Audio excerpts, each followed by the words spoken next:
Glória a Deus. Irmãos, é tão importante a igreja estar na terra, que se em Sodoma tivesse uma igreja com 10 membros, Deus não destruiria a cidade por amor aos 10. Amém? Na multiplicação dos pães, tinha 5.000 pessoas para comer, 12 pessoas para servir e um só para ofertar. Eu aprendo o que aqui? Eu aprendo que a necessidade da maioria sempre se serviu da fé da minoria. Há uma necessidade nessa geração. E não importa. Deus não nos chamou para encher cadeiras, Deus nos chamou para transformar uma geração. Então nós não podemos ter uma igreja cheia de gente vazia, que não discerne a mão direita da esquerda. Nós precisamos entender que nós somos chamados para transformar uma geração. Nós somos chamados independentes do que você faz. Você pode ser um comerciante, um industrial. Irmãos, a diferença de um juiz e de um gari é só uma diferença de informações, porque todos foram criados por Deus. E nós precisamos dar resposta nos lugares onde nós estamos inseridos. Então Deus te chamou para remir todos os ambientes que você está. Se você é um político, você foi chamado para remir aquele ambiente. Se você é um comerciante, você foi chamado para remir aquele ambiente. Deus espera a remissão através das suas ações. Amém? Ele deixou claro quando ele disse: brilhe a vossa luz diante dos homens, para que eles vejam as vossas boas obras e glorifiquem o Pai que está no céu. Amém, irmãos? A destruição da terra não é por causa da presença do ímpio, mas da ausência do justo. Não importa quantos ímpios existem, importa é quantos justos estão dispostos a praticar a justiça, a exercer o seu papel, não de justiceiro, Põe uma coisa na sua cabeça: Deus não é evangélico. Deus não aceitou Jesus e veio congregar na igreja evangélica. Ele é Deus de toda a terra. Ele é Deus de toda a terra. Não há um palmo de terra deste planeta que o Senhor não queira remir. Não há uma pessoa nessa terra que Ele não queira transformar e libertar. A pessoa que você não gosta, Deus quer salvar ela. Essa que você lembrou dela agora. Jesus quer salvar ela. Essa que você não gosta, que é só falar, você lembra dela. Ela não te abandona. Jesus quer salvar ela também, e quer contar com você para isso. Evangelho não tem a ver com você, querido. Você foi chamado para o evangelho para dar uma resposta. E o evangelho, ele é sacrificial. Senão ele vai se tornar artificial, de plástico. Não, o evangelho é de verdade. E vamos parar com esse negócio que Deus está com pressa, Deus quer fazer. Não, Deus não tem pressa, irmão. Pressa é defeito de quem está atrasado. E Deus não está atrasado. Ele está na hora certa, fazendo a coisa certa, do jeito certo, nas pessoas que precisam ser tocadas por Ele. Amém? Deus não está com pressa, mas Deus tem prioridades. Ele tem prioridades, e eu preciso andar nas prioridades de Deus. E isso não está no campo da pressa, está no campo da emergência. O Senhor quer fazer algo emergente. Ele não está com pressa, mas tem uma urgência. Tem uma urgência para a igreja executar na terra. E não tem a ver só com nossa reunião de domingo, tem a ver com o nosso comportamento. Amém? A minha vida cristã não é medida pelo quanto eu sei de Cristo, mas pelo quanto eu vivo aquilo que eu aprendi de Cristo. Então não é só o que eu sei, é o que eu estou me tornando por aquilo que eu sei. Não é só o que eu faço, mas o que eu estou me tornando por aquilo que eu faço. Porque o meu serviço não impressiona Deus. O serviço é o extrato de um relacionamento sadio com Ele. Pegou essa, irmão? Amém? Então, a primeira coisa que eu preciso aprender é isso. A segunda é que Deus não tem livro caixa, Ele tem o livro da vida. Porque pessoas ainda são o seu maior valor. Deus contabiliza almas e não palmas. Deus contabiliza vidas, porque Jesus morreu por vidas. Morreu por vidas, por remissão. Amém? Então uma vida salva, quando ela chega em lugar, ela pode transformar esse ambiente. Olha para o irmão que está do seu lado e diz: está falando de você aí, ó. Está falando de você.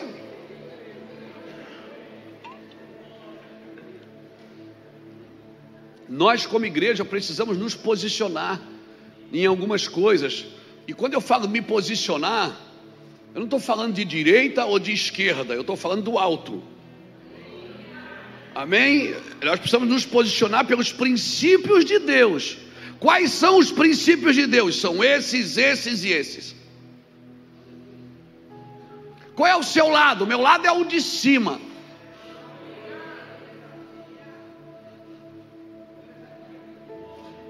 Amém? Da onde me virá o socorro? O meu socorro vem do Senhor que fez os céus e a terra. Abra sua Bíblia comigo em Cântico dos Cânticos, ou Cantares de Salomão. Glória a Jesus. Louvado é o nome do Senhor.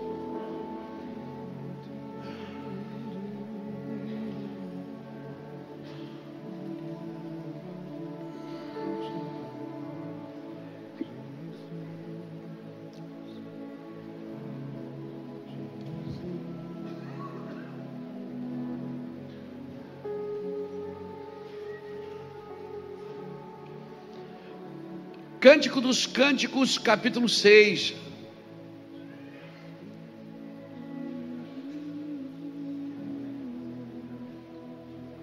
Glória a Jesus. Glória a Deus. Glória a Jesus.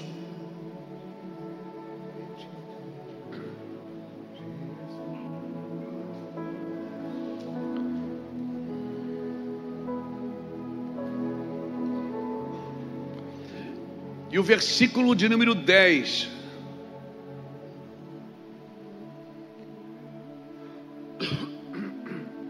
Diz assim: quem é esta que aparece como a alva do dia, formosa como a lua, brilhante como o sol, e ponente como um exército com bandeiras? Quem é esta? Obrigado, Senhor, pela tua palavra. Até aqui tá bom. Irmãos, o livro de Cânticos é sensacional. Se você estudar o livro de Cânticos, você vai entender a relação de Cristo com a igreja. O livro de Cânticos conta a história de Salomão e a Sulamita. Não a Sunamita, a de Sunem, mas a Sulamita. Salomão, a Bíblia conta que ele foi rei em Israel. Ele teve 300 esposas e 700 concubinas.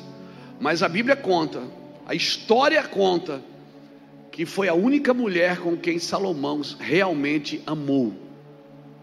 Se apaixonou e amou. Até porque ele apaixonava fácil, né? O cara que tem 1000 esposas apaixona fácil, né, irmão? Mas conta a história que a Sulamita foi a única mulher que Salomão amou. Conta a história, eu aprendi isso com rabinos, com algumas pessoas que estudam muito a Torá e a história dos judeus, que aprenderam também lendo os livros de Flávio Josefo, um grande historiador. Conta a história que um dia Salomão saiu para visitar uma das suas vinhas. Tinha várias plantações de uvas, ele saiu para visitar uma das suas vinhas. Foi com a sua comitiva. E de repente ele olhou uma moça, uma morena bonita, e ele se afeiçoou por ela. E ele estendeu o cetro para alguém trazer ela, para conversar com ele. E ela, com medo, saiu correndo. E Salomão voltou para casa, voltou para o palácio, e ficou tão abismado e tão estarrecido com a beleza daquela menina, que não estava bem vestida, não estava maquiada, estava trabalhando numa vinha. E ele fica tão fascinado por ela, que ele se veste de pastor de ovelha, e vai tentar conquistá-la como um homem normal, e não como rei. E se você ler o capítulo 1 de Cânticos, você vai entender o que eu estou dizendo. Porque ela pergunta: onde estão os teus rebanhos, ó meu amado? Mas não tinha rebanho, era migué de Salomão. Salomão deu um migué, meu filho. Ele se vestiu de pastor de ovelha e foi tentar conquistar ela. E ele conquistou ela. E no capítulo 2, então, ele se revela para ela, e ele leva ela para o palácio. Por isso que ela diz no capítulo 2: então ele me introduziu nas suas recâmaras. Ele se revela para ela e leva ela então para o palácio para estar com ele. E aí é poesia uma atrás da outra, né, irmãos? Você conhece o livro de Cânticos. E sabe que isso me faz lembrar? Me faz lembrar de um Deus que não me conquistou como Deus. Ele se vestiu de homem. E ele desceu até aqui para me conquistar como noiva, mas vestido de homem. E eu me apaixonei por ele, você se apaixonou por ele, e agora ele também vai te introduzir nas suas recâmaras. Um dia ele vai levar você aos seus palácios. Essa história é fantástica, ela é fascinante. Ela tem muito a ver com Cristo e com a igreja. Então, quando você lê o capítulo 6 do livro de Cânticos e o versículo 10, quem é esta que aparece como a alva do dia, formosa como a lua, brilhante como o sol e ponente como o exército com bandeiras? É Salomão falando para a Sulamita. Você vai ver partes dela falando com ele também, se declarando, ele se declarando. É um livro que você tem que ler com os olhos da paixão. Você tem que ler com o coração aberto, porque é exatamente uma analogia de Cristo e a igreja. A paixão de um homem por uma mulher, e a paixão de uma mulher por um homem. A mulher na Bíblia é considerada como a igreja. E é tão interessante isso, que a Bíblia diz que assim como o marido ama a sua esposa, é assim que Cristo ama a sua igreja. Paulo fala em Efésios, no capítulo 5, e o versículo 30 e 31. E a Bíblia diz que o homem que não cuida bem da sua esposa, nem as suas orações são atendidas. Olha a cara das irmãs, fico feliz. Glória a Deus. E eu fui estudar esse texto, e eu pude me deparar com uma situação aqui. Quem é esta que aparece? Aqui foi quando a igreja nasceu, nos primórdios, depois da ressurreição de Cristo, depois da primeira pregação de Pedro, onde mais de 3.000 almas se entregaram a Cristo. Aqui, quem é esta que aparece? Aqui ela apareceu como a alva do dia. Era a igreja primitiva que estava nascendo. Por onde passava era uma enxurrada de milagres, era uma enxurrada de cura, era uma enxurrada de poder. Mas depois a Bíblia diz que ela se tornou formosa como a lua. Ou seja, aí quando chega a era negra, é uma igreja que tem que brilhar em meio às trevas, em meio à dificuldade. É uma igreja que foi perseguida, uma igreja que sofreu. Ela teve que ser formosa como a lua, no meio da escuridão. Ela teve que se refazer, ela teve que dar luz. Depois a Bíblia diz que ela se tornou brilhante como o sol. Foi no tempo da reforma que ela voltou a brilhar. A igreja renasceu na reforma em Lutero. Ela voltou a brilhar. Mas hoje eu quero crer que nós nos tornamos como um exército com bandeiras. Por quê? Porque não somos uma só igreja. Temos várias comunidades, vários ministérios, né? Temos várias flâmulas, mas o exército é o mesmo, irmãos. Tem várias bandeiras. Se eu fosse perguntar aqui, quem é de outra igreja? Não existe outra igreja, existe uma só igreja. Amém? Na cidade existe uma só igreja. Quando Paulo escrevia a Coríntios, a Filipos, a todas as cidades que Paulo escrevia, ele não escrevia as denominações, ele escrevia a igreja que está na cidade. Então a cidade só tem uma igreja. Tem várias flâmulas, tem várias denominações, mas é uma só igreja. É como um exército com bandeiras. Tem várias bandeiras, mas o exército é o mesmo. Por isso eu e você como igreja, querido, nós precisamos nos comportar como um exército. E se a gente ficar discutindo e brigando pelas nossas diferenças, nós não vamos nos posicionar. Nós não vamos. Eu preciso, mas pastor, eu não sou um exército, eu sou só uma igreja. Não, querido, você é um exército. Você é um exército. Abra sua Bíblia comigo em Êxodo capítulo 7.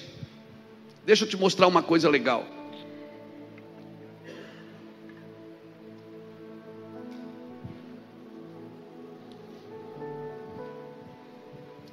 Aleluia.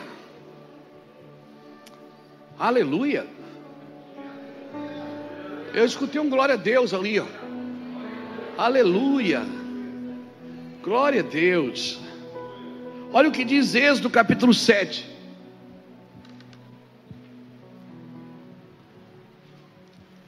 Êxodo capítulo 7, versículo 1 diz assim: então disse o Senhor a Moisés. Quem disse a Moisés?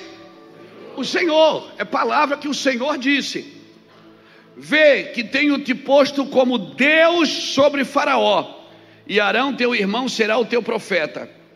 Tu falarás tudo que eu te mandar. Arão teu irmão falará a Faraó, que deixa ir os filhos de Israel à sua terra. Eu porém, Deus falando, eu porém endurecerei o coração de Faraó, e embora eu multiplique na terra do Egito os meus sinais e as minhas maravilhas, Faraó não vos ouvirá. Faraó não vos ouvirá. Então porei a minha mão sobre o Egito e tirarei os meus exércitos, o meu povo, os filhos de Israel, da terra do Egito com grande juízo. Amém? Cabe isso na sua cabeça, meu irmão? Deus chama Moisés e diz assim: Moisés, eu vou te enviar a Faraó e você vai ser como um Deus sobre ele. Deus está falando isso para Moisés. Você vai ser como um Deus sobre ele. Em outras palavras, Deus estava dizendo: você vai me representar. Não é me substituir, porque nenhum homem foi chamado para se substituir a Deus. Nós somos chamados para representar, não para substituir. A ação é de Deus e não nossa. Deus chama Moisés e diz: Moisés, eu vou te colocar como um Deus sobre Faraó. E tem uma coisa: Arão vai ser o teu profeta. Então tu fala para Arão e Arão fala para Faraó. E vocês vão falar o seguinte: deixa meu povo ir para que me sirva. Tá bom, Moisés? Tá bom, Deus, valeu. Mas eu vou fazer sinais, vou fazer maravilhas, e mesmo assim Faraó não vai deixar vocês sair, porque eu vou endurecer o coração dele. Espera aí, Senhor, o Senhor está mandando eu pregar uma coisa? O Senhor está mandando eu ir libertar o povo? E o Senhor vai na minha frente para endurecer o coração do Faraó, para não deixar o povo ir? Então para que eu vou pregar?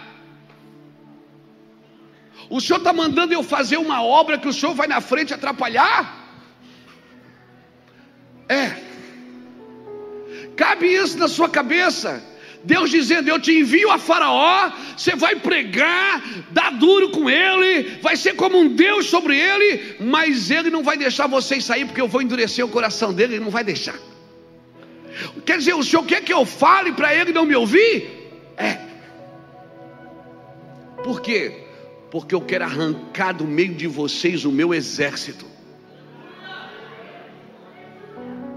Querido, não discute com Deus, apenas obedeça. Sabe por que a maioria de nós não obedece? Porque a gente quer entender para fazer. E Deus está dizendo: vai, meu filho, o que eu faço agora tu não entendes, mas tu vai entender depois. Deus quer que você obedeça. A obediência te protege, meu irmão. Você não tem que entender tudo para que Deus faça. Você não tem que entender, você tem que obedecer. Amém? Obedece. Deus falou, faz. Mas o faraó está endurecendo. Deus está endurecendo o coração dele. Mas por que eu prego e as coisas são difíceis? Porque Deus vai na frente te atrapalhar. Para quê? Para tirar o melhor de você. Que se pelo menos você não der nada na vida, pelo menos perseverante você vai se tornar.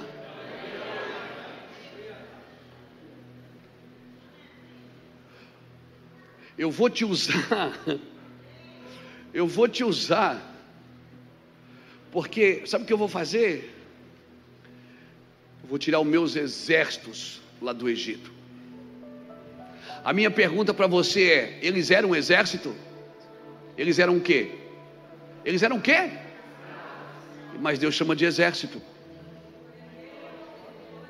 Então não é como você se vê, é como Deus te vê que está valendo, irmão. Não é o que você olha para você, é como Deus te vê. Deus te olha e diz: eu vou tirar os meus exércitos do Egito, eu vou tirar o meu povo, eu vou tirar os filhos de Israel. Amém? Amém, irmãos? Você precisa olhar para você e para a igreja como Deus está vendo a igreja. A igreja não é um ajuntamento de final de semana sem propósito. A igreja é o exército de Deus. A igreja não entra numa cidade, ela penetra numa cidade. Nós fomos colocados na terra para dar sentido à vida de Deus na terra para as pessoas. Nós somos colocados na terra para movimentar as ações de Deus. Mas sabe o que a gente faz? A gente vai para a igreja atrás de bênção.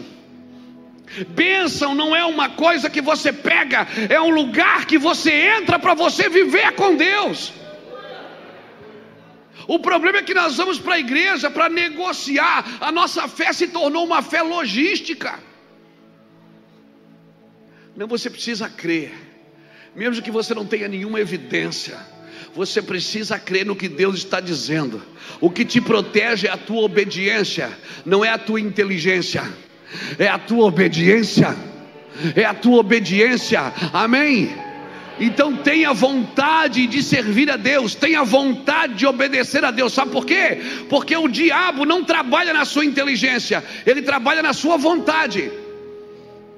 Então, por favor, não deixe a sua vontade roubar a sua sabedoria. Deus te chamou para ser luz em meio às trevas. Deus te chamou para dar uma resposta. Deus te chamou, meu casamento está falido, pastor, eu estou desempregado. Mas se Deus te chama de exército, pelo amor de Deus, se comporte como um.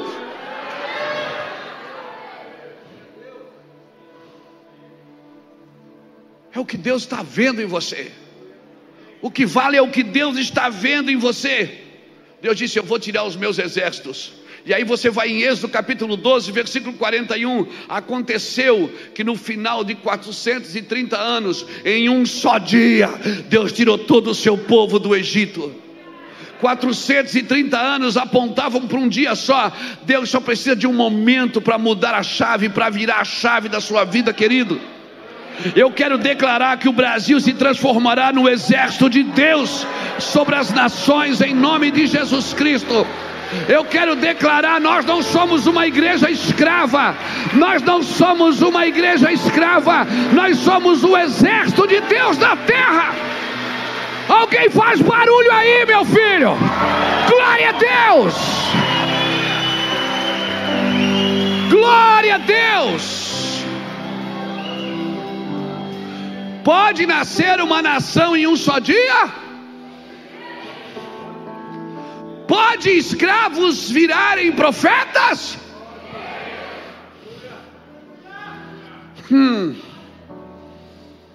Pode, irmão.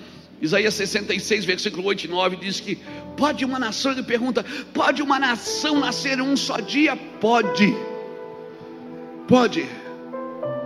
Eu e a Iraci acabamos de chegar de Israel, da Jordânia, ó. O pastor Micael estava junto. Estamos até meio virados aí dos fusos horários. Pode uma nação nascer num só dia? Israel nasceu num dia. A igreja nasceu num dia quando o meu Jesus gritou: está consumado. Ele consumiu tudo que se levantaria contra a igreja. Ei, a sua segurança não é o que você faz, é o que Jesus fez. Então se agarre naquilo que Ele fez. Abrace a cruz. Abrace a cruz. Agora eu e você, como igreja brasileira, somos um exército. Agora nós, como igreja brasileira, nós precisamos nos arrepender. Como isso? Pela pregação rasa, pela pregação superficial e triunfalista que foi pregado nos últimos 10, 15 anos, pela fé logística que foi ensinada dos púlpitos. Por isso que a gente tem uma igreja cheia de gente vazia, de pessoas que não discernem a mão direita da esquerda, pessoas que estão há 30 anos na fila da bênção, fazendo campanhas para ganhar coisas de Deus, quando elas deveriam estar com a espada na mão, guerreando nas regiões celestiais, cortando a cabeça de demônios que tentam atacar sua cidade, se levantando contra tudo aquilo que se levanta contra o senhorio de Cristo. Mas não, nós queremos prosperar e nós não entendemos o que é realmente riqueza.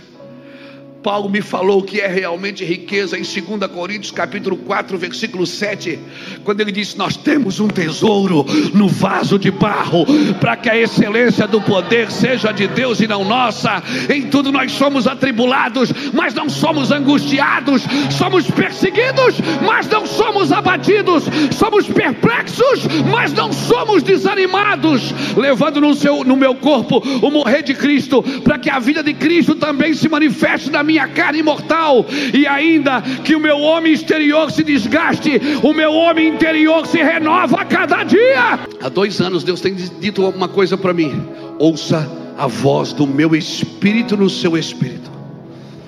Não ouça a voz externa, ouça a voz interna, ouça a voz de dentro, ouça a voz do seu espírito. Aquieta-te, alma, e ouça a voz do seu espírito. Irmãos, a igreja brasileira precisa se arrepender pela pregação fraca, superficial, triunfalista que foi pregada nos últimos 10, 15, 20 anos, que preparou um povo para prosperar, mas não preparou um povo para a guerra. Não preparou o povo para a guerra, não preparou o povo para lutar contra a fome, contra o câncer, contra as enfermidades, que não preparou o povo para lutar contra a perseguição, contra a corrupção. Somos acomodados, até porque nós achamos que Deus vai nos levar para o céu e a gente vai ficar ao redor do rio da vida tocando harpinha. Não, nós somos chamados como exército para guerrear, para fazer o que Jesus me ensinou: venha teu reino, seja feita a tua vontade aqui na terra como ela é no céu. Amém, irmãos? Tem coisas que eu e você geramos pela paixão que nós carregamos, mas agora não é só a paixão que precisamos, nós precisamos do entendimento para nos movimentar na paixão que temos.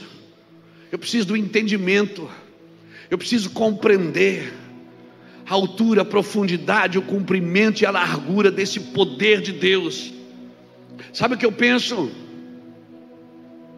Ah, pastor, mas eu não vou andar com esse povo, porque esse povo é de outro ministério, esse povo é de outra cidade, esse povo não acredita como eu acredito. Irmãos, eu quero crer que Deus está levantando um tipo de gente capaz de lidar com todo tipo de gente. Eu quero crer que Deus está levantando um tipo de homem capaz de andar e viver no meio de todo tipo de homem. Foi isso que o meu Jesus me ensinou. Jesus chegou na terra e estava tudo organizado. Prostituta andava com prostituta, leproso andava com leproso, publicano com publicano, fariseu com fariseu, saduceu com saduceu, romano com romano. Jesus misturou tudo. Jesus comia na casa dos publicanos. As prostitutas se convertiam, viravam missionária na obra. Ele abraçava os leprosos na rua. Ele orava pelos romanos. E aí as pessoas olhavam, a religião olhou e disse o quê? Ele tem demônios.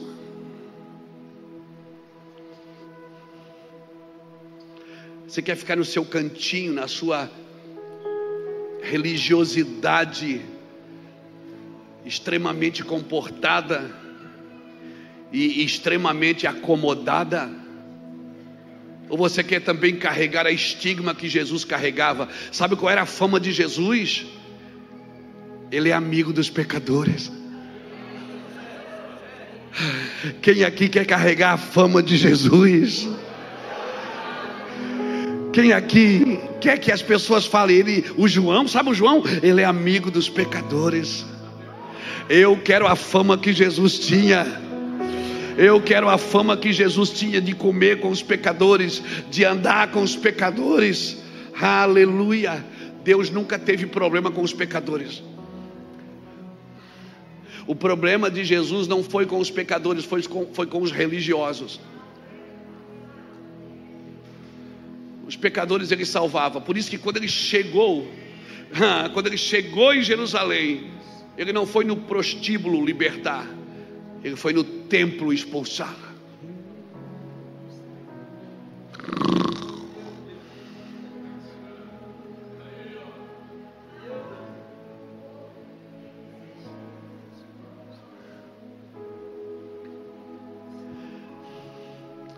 Porque se a minha religião não estiver salvando pecadores, ele vai usar o pecado dos pecadores para confrontar a minha religião. Eu preciso entender a movimentação dos céus e parar de me comportar como um evangélico sem sentido. Eu não posso ser um evangélico de finais de semana.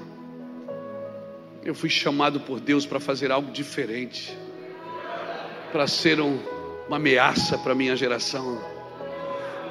Quando você abre a boca, as coisas ao seu redor têm que mudar. Você tem que ser uma ameaça onde você está com muito amor, com luz na mente, com fogo no coração.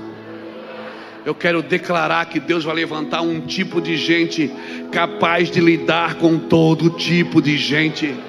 Eu quero declarar que em Blumenau muitos de vocês vão carregar a fama. Esse cara aí, ele é amigo de pecadores. Eu quero declarar que você também vai ser amigo de pecadores. Ei, receba! Em nome de Jesus. Ei! Sabe que quando você anda com Cristo, você atrai pecadores?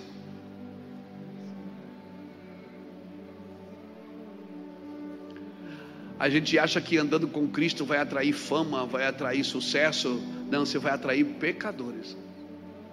E a forma com que você lidar com os pecadores define se você pode ter fama e sucesso.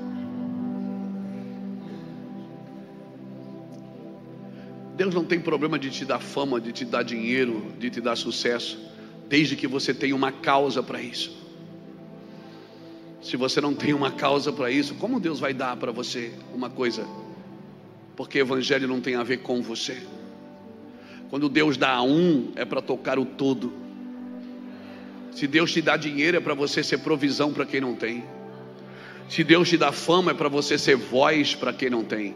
Se Deus colocar uma caneta de autoridade, te dá um cargo de autoridade na cidade, é para você ser voz para quem não tem voz. Para você representar os céus. Louvado seja o nome do Senhor sobre a sua vida, meu irmão. É papel da igreja ser um exército. É papel da igreja ensinar as pessoas a gloriar-se no sofrimento. É papel da igreja. Eu me lembro, irmãos, os meus avós falavam quando estavam vivos, meus pais de vez em quando falam nisso, que antigamente os tempos eram difíceis. mas as pessoas eram fáceis. Hoje os tempos são fáceis, mas as pessoas são difíceis. Ninguém mais tem paciência para nada. Ninguém mais tolera ninguém. Ninguém mais consegue tocar ninguém. Ninguém mais abre mão do seu direito para viver os seus deveres. Todo mundo está brigando por nada, discutindo por uma vaga no estacionamento, discutindo por uma ultrapassagem, discutindo. Meu Deus, porque as coisas ficaram muito fáceis. Nós somos companheiros, não somos competidores. Nós somos chamados para vencer a nós mesmos, porque os demônios que Jesus já venceu na cruz não deveriam mais estar nos aprisionando nas nossas emoções. Todos os demônios que Jesus gritou, está consumado, Ele está dizendo: eu venci, Luiz, para você. Você não precisa mais ser escravo disso, você não precisa estar mais submetido a isso. Oh, louvado é o nome do Senhor. Aprenda a gloriar-se no sofrimento. Paulo, Cristo e tantos discípulos e apóstolos e profetas e reis deixaram esse modelo para a gente. Se gloriar no sofrimento, para quê, pastor? Porque só o sofrimento vai gerar verdadeira esperança na sua vida. O evangelho que não é sacrificial não tem o poder de Deus sobre si. O evangelho que não vive as pegadas de Cristo não tem o seu poder sobre si. Só o evangelho sacrificial é que vai gerar esperança, porque senão, irmãos, eu e você vamos ficar frustrados, porque não estamos vivendo o que Cristo nos chamou para viver. Eu oro para que Deus levante um exército da sua igreja, um exército com bandeiras, mesmo que a gente tenha muitas bandeiras, possa ser Assembleia, Quadrangular, Batista, Presbiteriana, Comunidade, Mevan e tantos nomes sugestivos de igreja que a gente tem. Nós temos alianças em 27 países, e a maioria das nossas alianças não carrega o nome do Mevan, porque a placa, irmão, nossos relacionamentos não estão firmados nas placas. Nós somos um exército com muitas bandeiras, mas ainda somos um só exército. É o sofrimento que vai gerar perseverança, vai gerar caráter aprovado e vai gerar esperança de Deus. Amém? Amém, irmãos? Louvado seja Deus. Eu e você precisamos ser esse exército. Nós precisamos ensinar esperança para os nossos filhos. Nós estamos à beira de uma próxima eleição. Na primeira eleição a igreja mostrou sua força. Ela mostrou que ela tinha força. Agora ela precisa mostrar pureza. Ela precisa mostrar a pureza, sem deixar de ser igreja. Eu vou falar uma coisa para vocês de todo o meu coração. Eu amo meu presidente, amo a minha nação, mas toda a minha expectativa está na eternidade. Toda a minha expectativa está no próximo governo de Cristo. Porque um dia, uma pedra será cortada sem a ajuda de mão de homem. Dará contra o pé de todas as estátuas que foram levantadas em todos os lugares da terra, promovendo governos humanos. E um novo governo será estabelecido. E um governo que não terá fim. E ele governará com a sua igreja eternamente.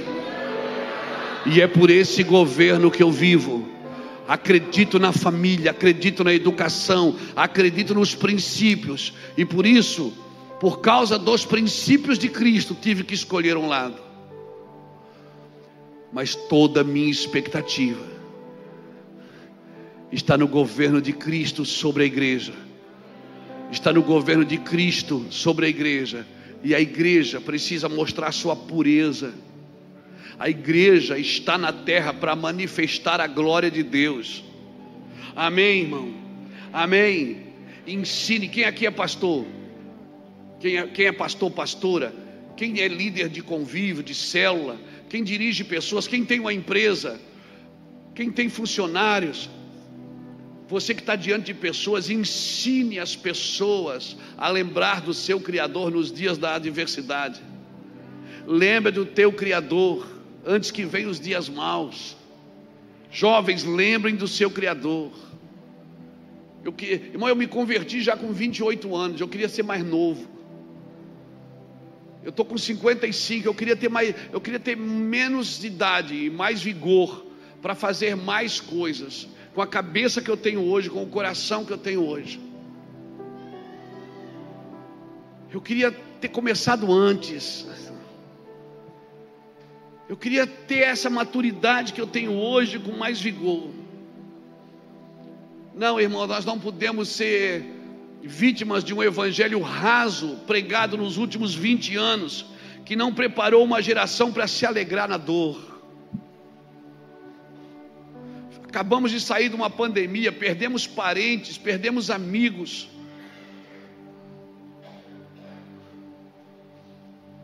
Fomos movidos pelo medo, pela culpa.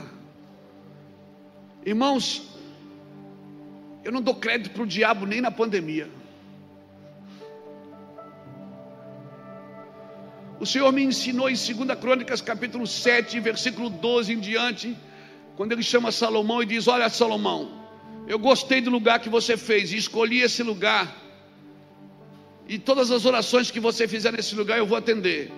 E quando eu cerrar os céus e não houver chuva, e quando eu enviar os gafanhotos para que consumam o produto da terra, e quando eu enviar peste no meio do meu povo, se o meu povo, que se chama pelo meu nome, se eles orarem, se humilharem, se converterem dos seus maus caminhos, buscar a minha face, eu ouvirei do céu as suas orações.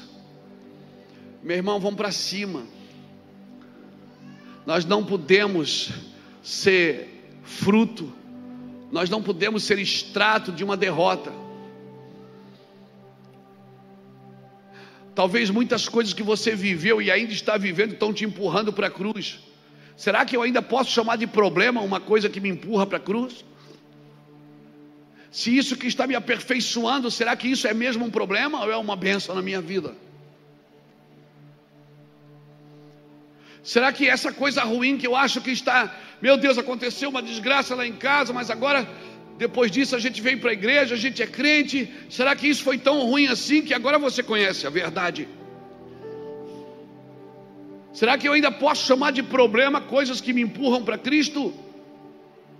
Nós precisamos pedir perdão por ter apresentado o evangelho de aparência, de conquista, firmado no miserável evangelho da prosperidade, onde os crentes ficaram ambiciosos, soberbos, não entenderam o que é generosidade, não entenderam o que é bondade. Irmão, nós precisamos ser sinceros, nós precisamos romper do nosso meio todas as meias verdades. Não me olhe assim, dá um aleluia.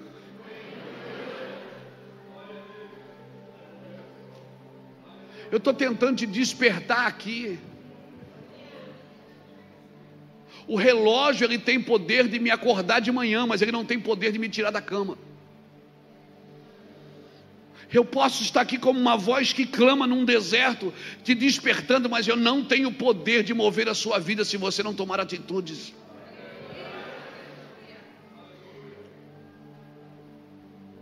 Então, como uma voz que clama, eu quero dizer para você, irmão, toma uma atitude, vai para cima. Não seja alguém que vive o descontentamento. Chega de mentiras e traições de jeitinho de tirar vantagem. Nós precisamos voltar ao evangelho simples e verdadeiro. Amém? A modernidade facilitou as coisas, mas dificultou pessoas. Vamos voltar a ser legal. Vamos voltar a ser gente boa. Esses dias eu abracei uma senhora lá na igreja, abracei, dei um beijo nela, olhou para mim, pegou no meu rosto. Ai, o senhor é diferente. Eu digo, não, eu sou o comum. O que eu estou fazendo com a senhora não era para ser diferente, era para ser normal. Parece que o que é para ser normal ficou diferente, e o diferente é que ficou normal. Nós somos chamados como igreja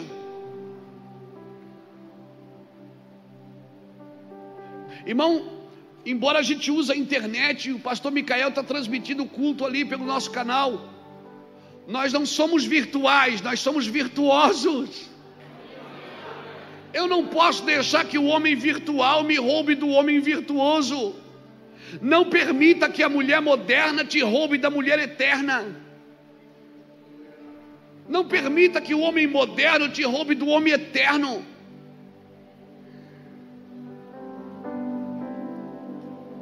Você pode andar na moda dos seus dias, mas os princípios de Deus ainda são eternos para você. Amém? Amém!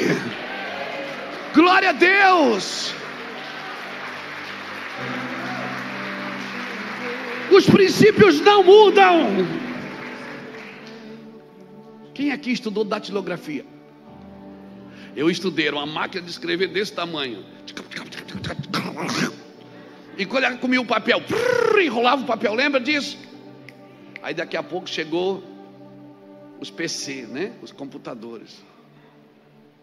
Um clique, parecia tudo na tela. Que coisa linda, né, irmão? Mas você percebeu uma coisa? O caracteres do teclado era o mesmo da máquina de datilografia.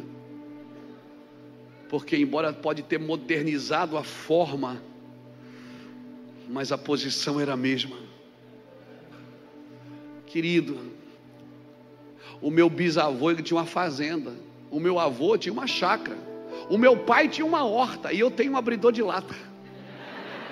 E o meu filho tem um aplicativo do iFood.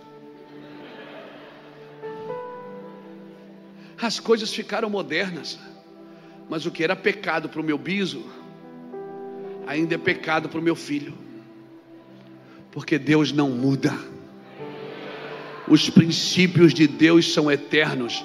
Não há sombra de variações nas suas movimentações. Deus é Deus e Ele não muda. Eu estou convidando você para ser alguém diferente, como aquela figueira que nasceu no meio de uma videira. Era uva para todo lado, mas ela dava figo. Ou melhor, nem dava, porque ela era estéril. O problema é que a gente quer ser sempre uma videira. Porque a gente olha para um lado, tem uva. Olha para o outro, tem uva. Olha para trás, tem uva. Olha para o lado, tem uva. Aí você olha para você, é figo. Aí você diz: Deus, eu não quero ser figo, eu quero ser uva como todo mundo. Deus diz: mas meu amor, você é diferente. Você tem que fazer a coisa diferente no meio de gente que está fazendo tudo igual. O poder está na diferença que você vai viver no meio dos iguais. Então não lute para ser uma uva. A popularidade ali era uva, mas a identidade que você precisa viver é a de figo. Corta ela, não dá fruto. Não, não corte. Vamos escavar ela, vamos botar estrume. Vamos esperar um pouquinho, porque vai dar fruto. Não procure ser igual. Olha para João Batista, o cara diferente da sua época. Tudo arrumadinho lá no templo. Ele pega e vai lá para o deserto, cabeludo, barbudo. Olha a roupa dele. Olha o que ele comia, olha o alimento dele. Olha a mensagem dele: a paz do Senhor, queridos. Não, era raça de cobras. Suas víboras, suas cobras. E todo mundo diz: João, eu quero Jesus, eu quero me converter. Como é que faz, João? Ele disse: você tem 2 túnicas? Dá uma para quem não tem. João, eu sou soldado, o que é que eu faço? Não se aproveite da sua farda para machucar os outros, para ferir os outros. João, eu sou cobrador de impostos, o que é que eu faço? Seja justo. Ele traz para uma vida prática. Evangelho é prática de vida, meu irmão. Evangelho é cotidiano, é dia a dia. Amém? Amém? As coisas são mais fáceis, mas parece que as pessoas não se desenvolveram, irmãos. Você não tem que facilitar para desenvolver. A gente tem que desenvolver para facilitar. Nem sempre quando você facilita, você está desenvolvendo pessoas. Por isso que o Senhor fala muito mais não do que sim na sua lei. Por isso que o Senhor me ensinou a ministrar o coração dele. Eu vou te falar uma coisa: evangelho que não ensina você a negar a si mesmo, não pode ser de Cristo. O evangelho sempre vai ensinar você a negar a si mesmo.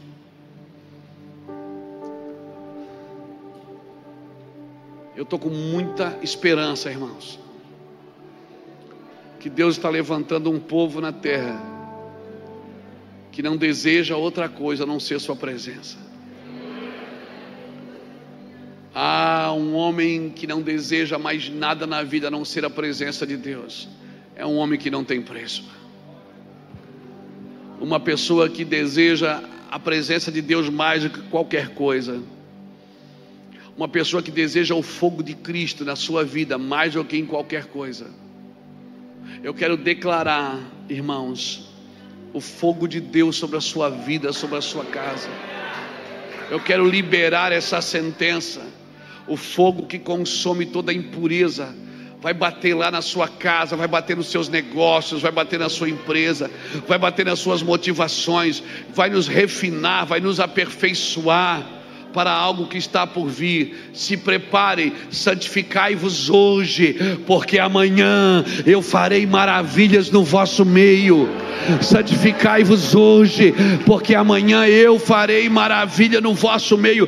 Deus vai fazer maravilhas no vosso meio. Se prepare hoje. Se prepare hoje. Tem muita gente aí na internet tentando explicar a Deus. Sabe o que eu penso?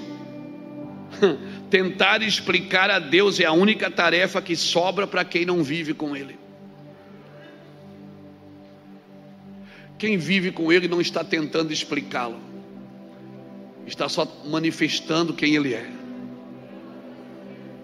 Tentar explicar a Deus é a única tarefa que sobra para quem não anda com Ele.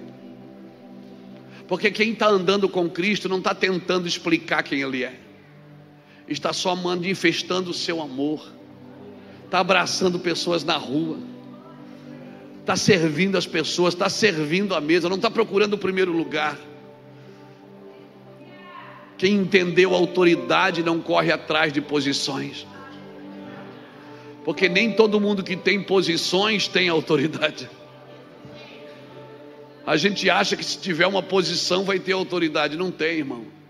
A autoridade não vem de posições, vem do autor. Só o autor pode dar autoridade. Então busque o autor e ele vai te colocar em lugares de posições. Quem vai te dar posições é ele. E tem uma coisa: se ele te der uma posição, ninguém mais consegue tirar você dali. Se você anda na autoridade de Cristo, olha, quem tinha a posição na Babilônia era Nabucodonosor, mas quem tinha autoridade era Daniel. Quem tinha a posição no Egito era Faraó, mas quem tinha autoridade era o Zé. E quando o homem que estava na posição não sabia o que fazer, ele chamou o Zé. E ele disse: menino, eu vou te contar uma coisa. José disse: não, peraí, deixa que eu vou revelar o sonho do senhor. O senhor vai precisar de um homem que tenha sabedoria de Deus. E vai vir anos de fome. Primeiro vai vir anos de fartura. E Faraó apavorado dizer: meu Deus, o que é que eu faço, menino?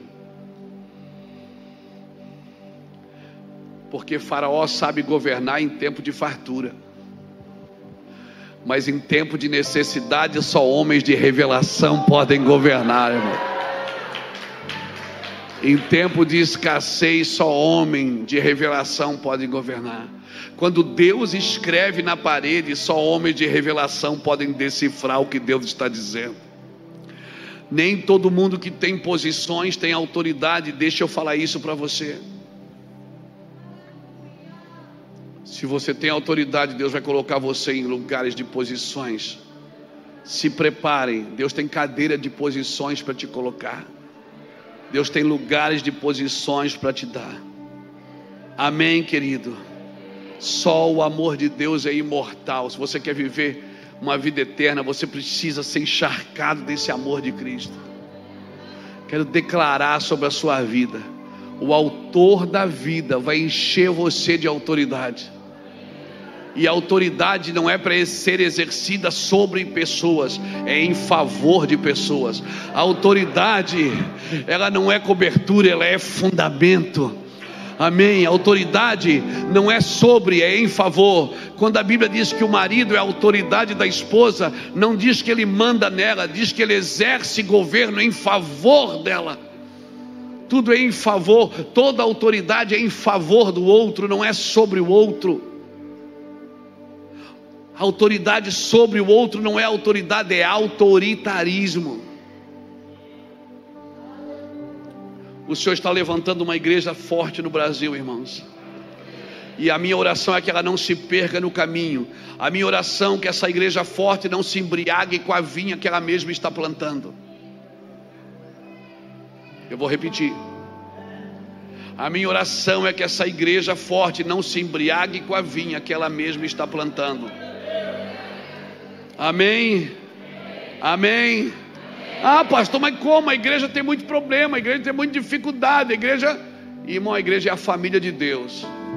Passa um dia lá em casa que você vai ver problema. Família tem bagunça, família tem falatório, família tem choro, família tem lágrima, família tem discussão.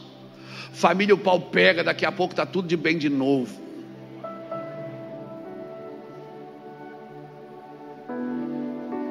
Família vai dormir de mal e acorda de mão dada.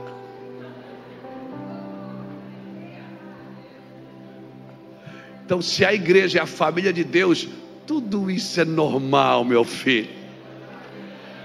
Se você não quer fazer parte dessa bagunça, esse não é seu lugar. E quando você achar uma igreja perfeita, por favor, não entra nela para não estragar.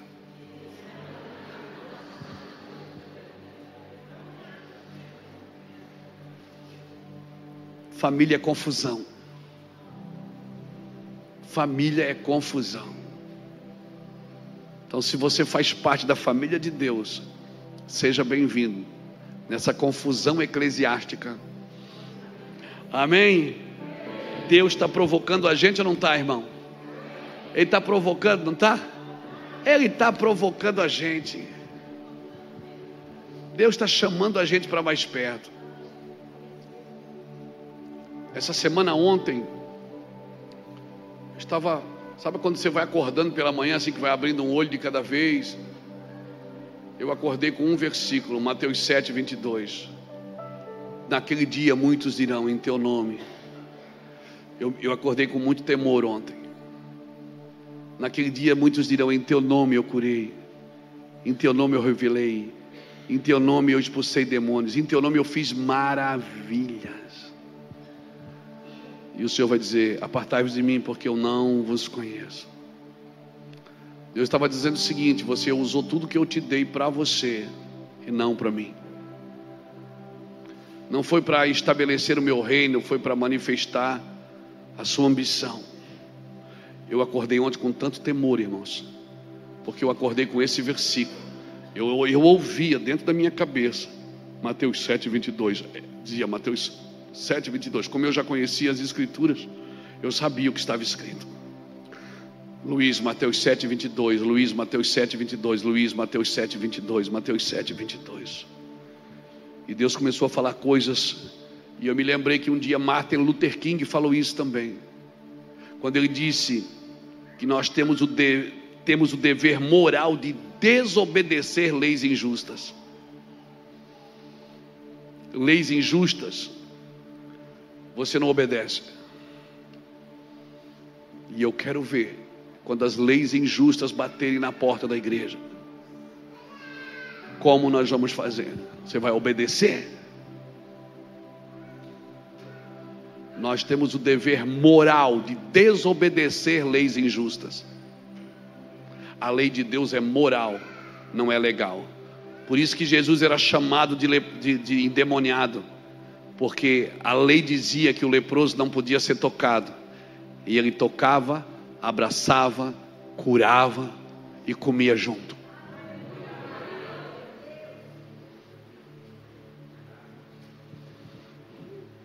E aí, Juvenal, como que vai ser Você vai querer ser o evangélico legitimamente correto? Ou você vai querer ser alguém que vai fazer a diferença na sua cidade? Você quer mudar mesmo o seu país? Você quer mudar mesmo? Se você quer mudar o país, não pode ser a partir do outro, tem que ser a partir de você. Se o papel está no chão, junte. Se a porta está aberta, feche. Se a luz está acesa, apague. A partir de você tem que mudar o país, não é a partir do outro.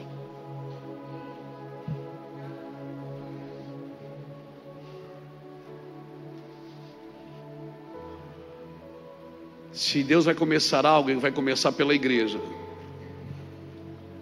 Não é por Brasília.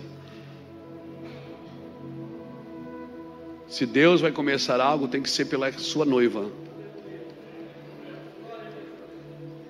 Então, escute, nós não precisamos de um presidente crente. Nós precisamos de uma igreja crente. E se nós tivermos uma igreja crente nessa nação, nós vamos levantar a mão de quem estiver governando. Nós precisamos de uma igreja de crente, de um pastor crente com o microfone na mão, de uma família de Deus, ainda com muitos problemas, mas crente. Amém? Eu vou te falar uma coisa: todos os sistemas de governo do nosso país estão comprometidos. Judiciário, legislativo, executivo, eclesiástico, todos estão comprometidos, porque o governo do homem, sem a presença de Deus, ele está comprometido. Mas a Bíblia diz que o povo se alegra quando o justo governa. E a minha oração é que Deus levante nesses dias muitos homens e mulheres de Deus que praticam a justiça de Deus, que não sejam eleitos somente pelos interesses das suas denominações, mas que sejam escolhidos dedo a dedo pelo Senhor, que não defendam os direitos, os interesses simplesmente da sua casa chamada igreja. A igreja não precisa de defesa, irmão, porque se ela precisar de defesa, então Deus não é Deus. A igreja, ela é gloriosa. Sabe como é que vai ser o fim da igreja? Glorioso. Isso aqui é que nem pernilongo, você mata um, aparece 20 no mesmo quarto na hora. É um negócio esquisito, não é? Crente é assim, você mata um, aparece 10. Ninguém consegue acabar com crente, irmão. A nossa economia está vulnerável, os nossos lares do Brasil não são mais edificados pela presença de Deus. A ideologia marxista invadiu as nossas universidades, entrou nas faculdades, nas escolas, cegando os nossos jovens e adolescentes. Então o que eu preciso? Eu preciso buscar Deus, cara. Eu preciso levantar altares de adoração, de intercessão. Talvez você precisa assumir a responsabilidade que Deus te deu. Muitos foram chamados para ser professores, para ser diretores de escola, e foram fazer outras coisas porque o salário do diretor e de professor é ruim. Já pensou? Você está diante de uma escola com 1000 alunos e você é um homem de Deus, uma mulher de Deus, mas é muito pouco salário. Meu filho, faça do seu trabalho uma missão. Já pensou? Toda semana você está na frente de 1000 jovens, sendo você um homem, uma mulher de Deus, e você abençoando aquela escola. Muitos de nós deixamos de fazer as coisas que fomos chamados por causa do poder aquisitivo, do consumismo. Irmãos, eu falo isso lá no Mevan, em Itajaí. Eu digo, eu não fui chamado para ganhar dinheiro. Por quê? Porque eu sei ganhar e eu gosto, e eu entro de cabeça.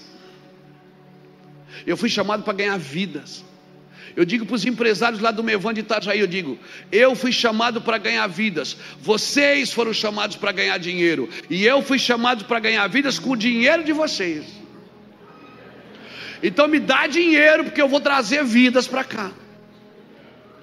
Eu não fui chamado para ganhar dinheiro. Por isso que eu não perco meu tempo correndo atrás de dinheiro. Não é a minha vida. Eu entendi o que eu fui chamado para fazer. E sabe o que acontece? Eles estão prosperando. E eles me dão roupa bonita, carro bom, me dão casa para morar. Eu ganhei tudo deles. Por quê? Porque eu orei para Deus dar dinheiro para eles e não para mim. Porque eu não preciso disso. Eu preciso que eles me dêem o dinheiro. E eu não vou ficar pedindo, irmão, Deus mandou, é isso que eu te digo. Não vou ficar perdendo tempo com isso. Eu não sou pedinte, eu sou intercessor. Eu não sou pedinte. Esmola você dá para quem pede. Oferta você dá para quem merece. Eu fui chamado para ganhar vidas, para instruir pessoas. Eu ministro com empresários que eles vão me buscar em casa de helicóptero. E Deus dá dinheiro para eles, não dá para mim. Por quê? Porque esse é o chamado deles. Eu não vou entrar no lugar que eu não fui chamado, por ambição particular. Agora você pensa que eu não tenho vontade de ter umas coisas que eles têm?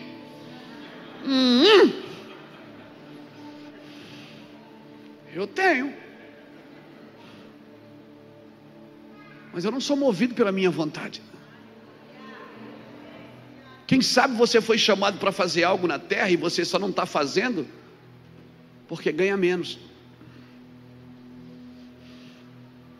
E eu vou te falar uma coisa: no final da sua vida você vai estar frustrado, porque você não vai ser feliz juntando dinheiro, você não vai ser feliz juntando coisas, você vai ser feliz fazendo o que Deus te chamou para fazer na terra. Você vai ser feliz fazendo isso. Você vai ganhar dinheiro? Vai ganhar dinheiro. Não, pastor, Deus me chamou para ser assim, então vai fazer assim. Assuma o que Deus te chamou. A chave para trazer a paz, a ordem e o progresso estão na mão do povo de Deus que pratica a justiça.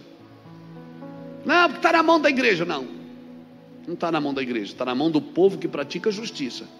Porque tem igreja que não pratica a justiça. Se eu perguntasse para você, o que é mais espiritual? É ser pastor ou ser empresário? O que você me diria? Você diria, é ser pastor. Pastor cuida de gente, prega, eis que eu te digo, fala em línguas. E eu te pergunto, quem te deu essa empresa? Quem te deu essa função? Quem te deu esse encargo? Foi Deus? O que torna as coisas espirituais da sua mão é o que Deus te deu. Porque tem empresários que foi Deus que deu a empresa, e tem pastores que não foi Deus que deu a igreja.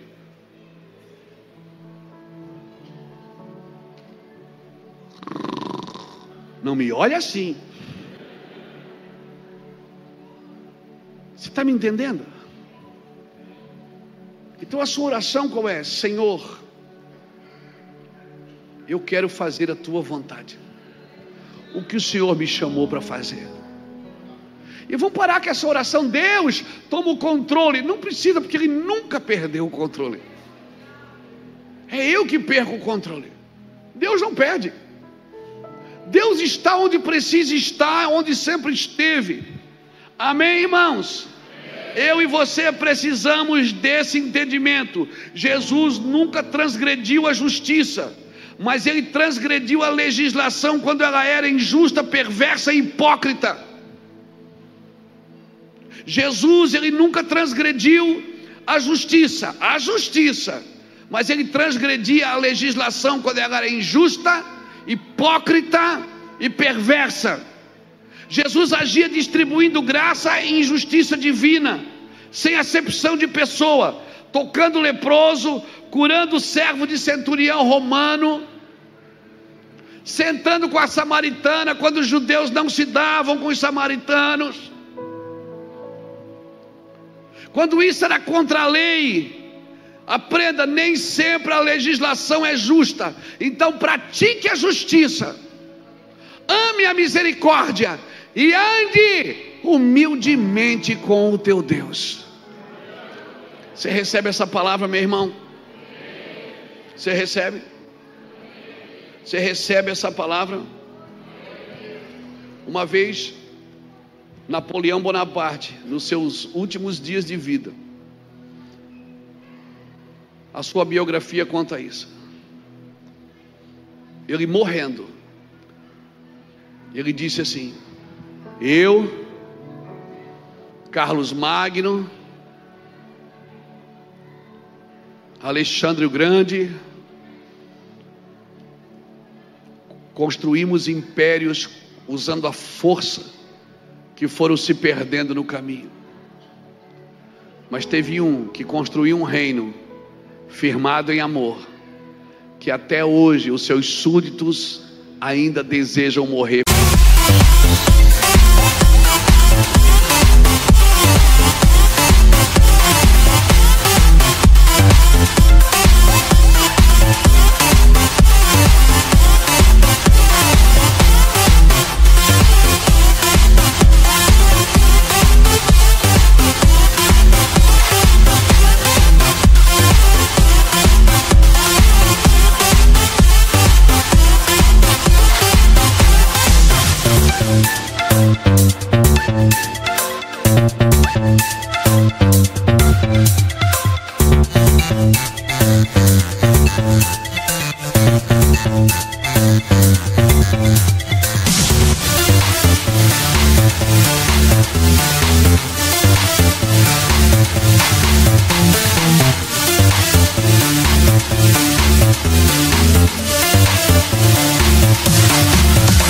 Pela sua causa. E você sabe quem é? Jesus Cristo. Jesus, irmãos, Ele não vive para satisfazer as suas vontades ou só para suprir as suas necessidades. Jesus tem um propósito, e eu e você precisamos achar esse propósito nas nossas vidas. Jesus não improvisou comigo e com você.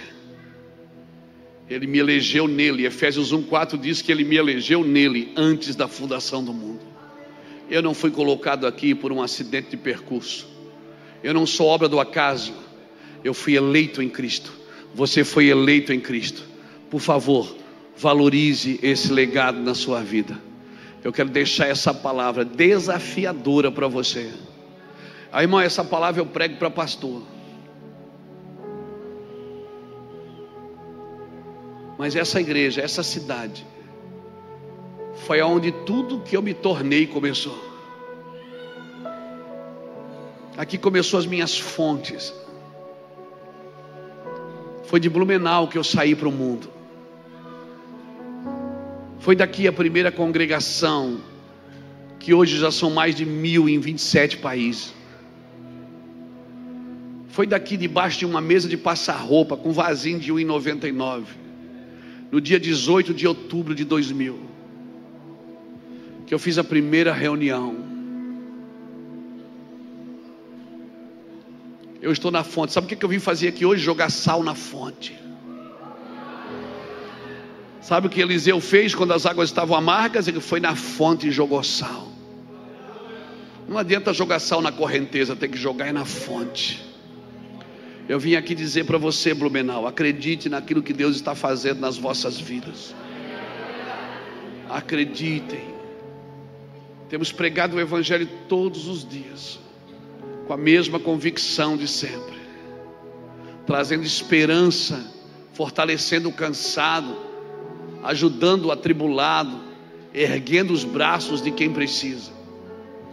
Eu acredito no que eu estou ensinando para você.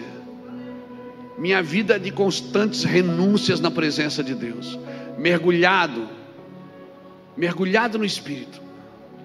Eu sou esse cara, debaixo da ordem de Deus, com os meus ouvidos fechados para tudo e para todos, nesses dias, ouvindo só o clamor do coração. Eu quero deixar essa palavra desafiadora para você. Faça contas, faça cálculos de quanto vai custar a sua vida integral na presença de Deus. Porque Deus não quer fatias do seu caráter. Deus não quer fatias. Deus não quer sobra do seu tempo. Deus não quer ser a última possibilidade da sua vida. Um dia ele quis chamar Pedro para o ministério. Pedro pescou a noite inteira, não pegou nada. Ele foi lá primeiro, encheu o barco de Pedro. Depois disse: deixa tudo e segue-me. Só para Pedro ter o que deixar para trás. Deus não quer ser a sua última opção. Então talvez Ele está enriquecendo você, prosperando você, deixando você famoso, deixando você conhecido, te dando autoridade para depois dizer: deixa tudo e segue-me.